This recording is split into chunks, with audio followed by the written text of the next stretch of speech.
Today's video is going to be something a little bit different and slightly clever marketing on my part as well. By the time you're watching this video, as long as you're watching it on the day it was released, I will have released a single. You can probably tell from the guitars in the background, and I've done some music stuff on my channel before, but I'm really into music. I play a few instruments and I sing. And you may have also seen that at the end of all of my videos I have a link to my music channel. If you haven't already, consider checking it out. For the single, I decided that I wanted to make the artwork for the album cover myself. Originally I was going to try and take some photos and do some sort of comp work for it, but then I thought it would be quite cool to use my VFX skills to make something in Blender. The name of the song is The Rabbit Hole Is Calling. If you're into rock music, there's definitely a lot of Oasis-y sounding stuff in there. I'll play a really quick snippet of it now just so you can see what it sounds like.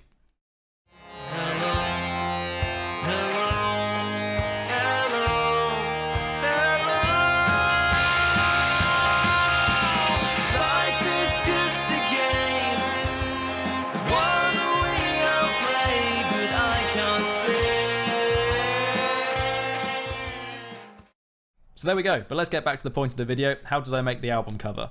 Before I started, I already had a rough idea of what I wanted to do for it. I knew I wanted to be looking down a tunnel because the name of the song is The Rabbit Hole Is Calling, and I wanted to have a silhouette of someone, probably me, in the tunnel looking down it. And that was really all I had in mind. The rest of it just kind of came from trying a few things in Blender till I found something I liked.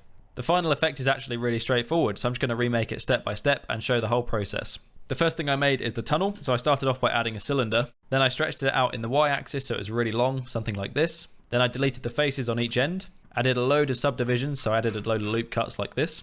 If I turn on screencast keys, you can actually see what I'm pressing. I also added a subdivision surface modifier onto it, and I turned it up to 2, just so I had lots of geometry to play with. Then once that was done, I added 2 different displacement modifiers onto this. The first one is using a pretty generic noise texture just to get the shape right. This is kind of adding all the lumps and bumps into the detail of the tunnel. Apply the scale so that it displaces correctly. I set it to something like this, so it was quite a large scale displacement. And if I set it to smooth, you can see the tunnel's already kind of starting to look like a tunnel. From here, I started to change the shape of the tunnel a little bit. So I went into edit mode and just did a bit of scaling so it starts off bigger and narrows down as it gets towards the end. I did a lot of this with proportional editing. That looks pretty good. If I put a camera at the end of the tunnel, then we can see exactly what it's going to look like. I went for quite a wide focal length. I can't remember exactly what I did, but I think it was 24 or 18. So let's just go with 24 for now. Then I started adding some more high frequency detail into the walls of the tunnel. So to do that, on top of the first displacement modifier, I added a second subdivision surface modifier. So this gives me even more geometry to play with. Then on top of that, I added a second displacement modifier. I used clouds again for this, but I made the scale of the noise much smaller, so it's much more high frequency detail, and I turned the strength right down on the modifier, like this. As you can see, this really helps to add a lot of extra detail into the walls, and then I just kind of went between the 2 different displacement modifiers and found a happy medium. It's kind of a balancing act of getting the scales right on both of the noise textures. So the first one adds lots of large lumps and bumps, and you get the scale right, and then the second one is adding the really fine details. The next thing I did is start adding the lights into the scene. I knew I wanted it all to be backlit and there to be a light at the end of the tunnel. It felt very poetic, not really sure what it means in the context of this album cover, but I just thought it would look cool. So I added a big old plane at the end of the tunnel over here. And I just put a material on this with an emission shader on it. I set the world lighting to be 0, and then I set the strength of the emission shader pretty high. And as you can see, this is giving a really awesome look immediately. Even though the displacement on the tunnel is pretty crude, just with the 2 noise textures, when you look at it from this perspective, when it's already backlit just using the 1-point light, it looks really dynamic and it's really cool. That's pretty much all I did to make the tunnel. It's really straightforward, like I said. The next thing I did was bring in a model of me. I happened to have the photo scan of me from the Treasure Planet video, and I just thought that would be a really good use for it. Originally, I was going to take a photo of me and try and comp it in Nuke, but I thought if I actually used a 3D model in Blender, it would be a lot easier to get the lighting to feel consistent across all the assets in the shot. So that's what I did. So if I grab that, it's in my assets library. And then all I did was pose this in the tunnel. Really simple.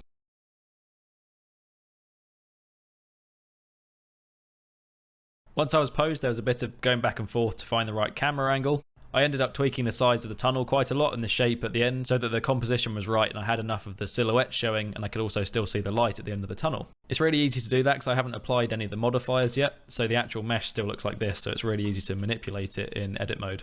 So I could just grab it and just make the end of the tunnel a bit wider, like this for example. Then the final cherry on top, because it's music themed, is I found a 3D model of my guitar online and put that in my hand. And this is the final result in Blender. As you can see, I made the light a bit blue. I've got the 3D model of the guitar in there. The photo scan also has some hair particles on top that I kind of roughly made to look like my hair. They don't really show up in the viewport render so much because I've got the particle count set to lower until I actually hit render, but that's kind of what they look like. So once I was happy with how this was looking, I rendered one frame as an EXR and took that into Nuke just to do some final bits of comp.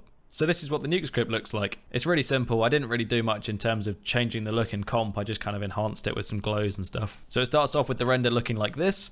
Then I put a bit of a glow on it just to kind of enhance the bloom at the end of the tunnel. I also separated out the emission pass and did loads of levels of glow on this. So I kind of blurred it a bit and then blurred it a bit more and turned the mix down, and then blurred it even more, turned the mix down, blurred it even more, turned the mix down. So you end up with these kind of multiple levels of blurring built up on top of each other, which look quite cool. And then I put this back on top of the original render, but importantly, I also rendered a utility pass, and I used the cryptomat from the utility pass to give an alpha of me, and then I used that alpha to stencil out the photo scan from the blur, so that the blur isn't overlapping too much on the photo scan, because otherwise it was like this and it was way too much. Then on top of that, I added some volume rays, which I think worked really well just to add a bit of atmosphere into the tunnel. This is literally just done with a volume raise node in Nuke that's plugged into the original render. You can kind of change it depending on where you put the position of the volume. So I set it right in the middle of the shot, so there were some nice streaks coming out from under my arms and around my body. Made them a little bit more blue and gammaed them down a little bit with the grade node, and then just put that back over the top. So that's what it looks like with them on, and that's without.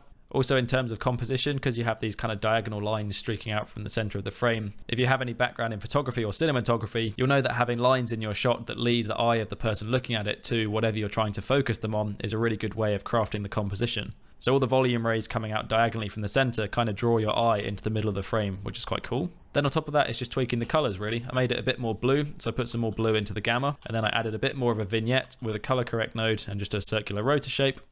And that's it, that's the whole thing. I also did an alternate version that I didn't end up using, but I did think it was quite good looking. So this is the one that we just looked at, but I also made one that was much more beaten up, so kind of like an old record. I downloaded a load of scratch textures and old vinyl kind of overlays, and then I used about 6 of them and combined a few different elements that I liked. It looked quite cool, definitely gave the image some character, but I just felt that the clean version looked a little bit more sleek. I think as an album cover, I prefer this. So you can kind of see my thought process there going between the two. So there we go. That's how I made it. I hope you guys think it looks cool. I'm really happy with how it turned out. If you're interested in getting your hands on this and having a play with it, the Blender file and the Nuke Script are both on my Patreon in the $1 tier. If you do happen to download it and tweak it, feel free to post the renders in the Discord server. I'd be interested to see what people do with it.